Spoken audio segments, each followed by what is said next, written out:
All right, guys. Welcome to FanCast.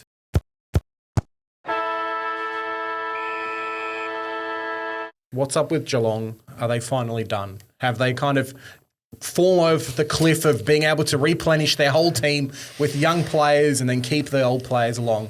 Mate, they're resting Hawkins. They're resting, Jeremy Cameron. Paddy Dangerfield's on his last legs. Are we expecting a lot more from them? Is this extra couple of weeks of not making September going to matter? Or do we think they're kind of done? What do you reckon, Liam? I see you here shaking your head. You're I don't know what's going on. How many times have we posed this question? I'm not answering this question. And they always come back.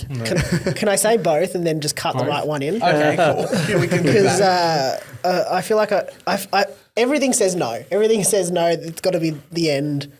But I don't know. They're going to get...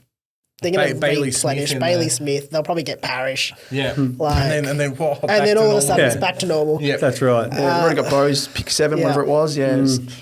That's like I was hoping it was going to happen last year and they didn't win the flag and it's like, unlucky Geelong. But it happened and it might be a couple, like you can see that where Collingwood had the one bad year or Melbourne had the one bad year where they got Pickett and Jackson and Geelong potentially one bad year next year, get a really high talented player in and then back up they come. Because they've got one of the best recruiting and trading zones going because their whole area from Prewold Corio out to sort of Warrnambool, well, we're going to attract players back who are originally from this area and then they just constantly do it. And a lot of those players will take slightly less money because we've talked about this before where, what you can get, your beach and what you can get for a house down there. Yeah, exactly. And I know some people have tried to argue with me with this on social media, but it's a hell of a lot cheaper to buy a house in Torquay than it is in Brighton. I think if we get access to Bailey Smith as well, like guys that it's almost every year, it's like, this player's going to go to Geelong. Sean Darcy's another one who's been spoken about potentially leaving Freo. And there's always quality players that are like hailing from that area, and there's that lure of potentially going back home. And there's no other, there's other obviously Victorian teams, but there's not that competition because it's such a unique area that they sort of have access to these players. I'll link that in because there's been a lot of talk this week about Dodoro. And you would have seen it all, Liam, because I'm on a lot of those, on most forums, but the Essendon forum's been watching that all week and going through step by step of all his recruiting over the last 20 years and how that's felt. And some people are sitting there going, well, don't worry, Essendon will have another win this trade period, which they always seem to do. They're out. So what your thoughts firstly for me about it as an Essendon supporter, and then I'll actually spend a little bit of time replying to a couple of people that I've seen. But what are your thoughts all about the Bombers there, mate? I'm probably going to sit smack bang on the fence here because I see it both ways. Like he's been there 20 odd years. Like probably needs to move on. But equally, I think Essendon's had issues with development. His job is not development. His job is finding talent, bringing picks in, negotiating contracts. I love also just always the argument, Dodoro's so hard to deal with. I'm like, that's his job. He's a negotiator. He's meant to be difficult to deal with. Set that aside. I think on one hand, I wouldn't have an issue with him going. I probably have less of an issue with him going than with him staying, but I also don't really care. Yeah. Like I think there's a lot of heat in that argument. Yeah.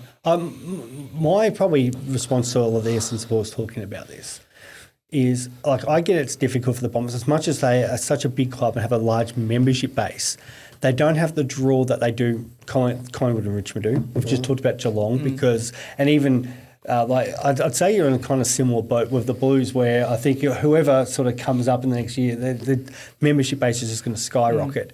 But they've probably got the similar pool where you guys are, you can get players in, but probably not as the talent of like Collingwood and Richmond do because it's like, okay, you want to play in front of 80,000 at the G. And then the interstate clubs, especially your South Australian WA, they have go-home factors there. And it's completely different to your North and St Kilda's, but you're in that sort of mid-range where I can understand Bomber supporters, like the whole Josh Dunkley thing, for example, when we go through that, where that year nobody wanted to overpay. The Bombers were like, well, we won't need this player, but there's a certain limit. Where you'll get other clubs, and I know like some of the media have been critical of Richmond because we weren't overpaid for Presta at the time and you know, Taranto and Hopper, and there's multiple players we've overpaid in a draft sense and even a money sense. But at the same time, you know, we do it enough times and, you know, you get enough results out of it. Collingwood, for example, probably overpaid for Bobby Hill, but we're seeing the results, and they do that all the time. Where the Bombers, there was a limit to where they wanted to go. And I think that's the hard thing where the Essendon supporters go, well, you know, we did have that trade win again, and we had that win on the off-season as it is. But then you get to this situation, and I hear Bombers supporters going, well, why don't we have Josh Dunkley? Why don't we have Bobby Hill? Why don't you? And it's go, well, you can't have it both ways. Sometimes, you know, to compete with these other destination clubs, you've got to pay overs. And Adelaide's been a little bit of a victim of that before as well, where they're starting to now, okay, well, we'll you know, overpaid to try to get ranking in other players if we have to. But you see the top clubs, they're willing to take risks with them. Melbourne have taken a lot of risks off season, and they've got the benefits for it. So I think that's, if I'm looking at it from an Essendon point of view, I would be wanting a change there just for somebody who is willing to, you know, change it up, take the risks in the off-season, and be it if it's from draft capital or through trades, not just trying to get the same players in all the time. You always get these 182 centimetre midfielders. You always draft them, and you're always in the draft around that sort of pick, sort of 7 to 12 range, and that there's no ever, okay, we're going to, you know, use one of our futures and we're going to trade up to 1 or 2, and we're going to take that risk to do that. It's very safe, I find, and that's where, as much as the development coaches have had a massive issue at Essendon, I think, but the Dodoro and his department, they've played it way too safe for a number of years. I think there's been a lot of safe picks. Even, like, if you want to go back, they took Francis over Curnow because Curnow had a drink driving charge. I mean, at the time, when was that? At the time, I can see why. It was after the drugs, the supplement saga. Even need to think about it. Even the McGrath pick. McGrath because he was the captain. He was the safe option. Yeah. He was the nice guy. Yeah, McCluggage in Taranto. Like, I had Taranto as one that year, and I thought McCluggage to, like, McGrath, I feel like I had, like, still up in that top 5. But at the end of the day, I was like, this guy's going to be a really good back pocket half back. If he can develop as good as, say, a Wanganeen or something like that, fantastic, but I don't think he might not get there. It's sort of proof in the pudding there. Yeah. And he's going to be a 250-game player for the Bombers. Great, tick it off, the safe pick, no problems. And that's where, like, Melbourne's big change, where back in the day, Scullies and your Watts and your Trengroves not looking at your Dusties because they're off-field problems. We don't want to deal with that. Yeah. And now they've gone the complete reverse, and they are willing to take risks in the off-season, and it shows that, you know, they've come out and won one and they could potentially win a second premiership here. So, and you guys have had that for a long time. Like, Silvani and a lot of your team have taken risks. Some of them haven't paid off. A lot of off-field injuries, which it's been unfortunate. Like, and Judd and his shoulders went trips. You've got some Walsh, but that's not anyone's real fault. It's just unfortunately been unlucky with some of the Blues. And but I don't think the problem's been you're actually recruiting. You've taken some risk on that, and if it all comes together like it potentially does this year, it pays off. So I think that's my message to the Bombers supporters out there. Yeah, I think that's fair. I agree. It's hard to listen. And this is it's hard. Yeah, it is. Some of it, and some of it is full on. Like, I don't know. This is just Essendon in general. It's been an angry week, and sometimes I turn Twitter off.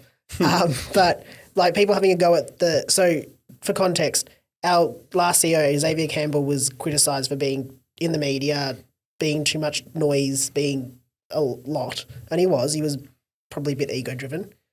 Now we've got a new CEO I think he's from West Coast. What's his name? Vozzo. Yep. He's said nothing. I don't think I've heard him speak once. And people having a go at him for that because he's like, he's not talking. And I'm like, you didn't want him to talk, and now he's not talking. I think he's working behind the scenes, and that's what we want. I don't need it up front. Like, I don't need that. Yeah, you talk when you need to. Really, Yeah. like, there's something to be addressed. Like Sonia Hood, she does that all the time. Yes, Exactly. And, so I think there's a lot. You're damned going if you on do, with- you're damned if you don't. And but I think that's partly Essendon Twitter.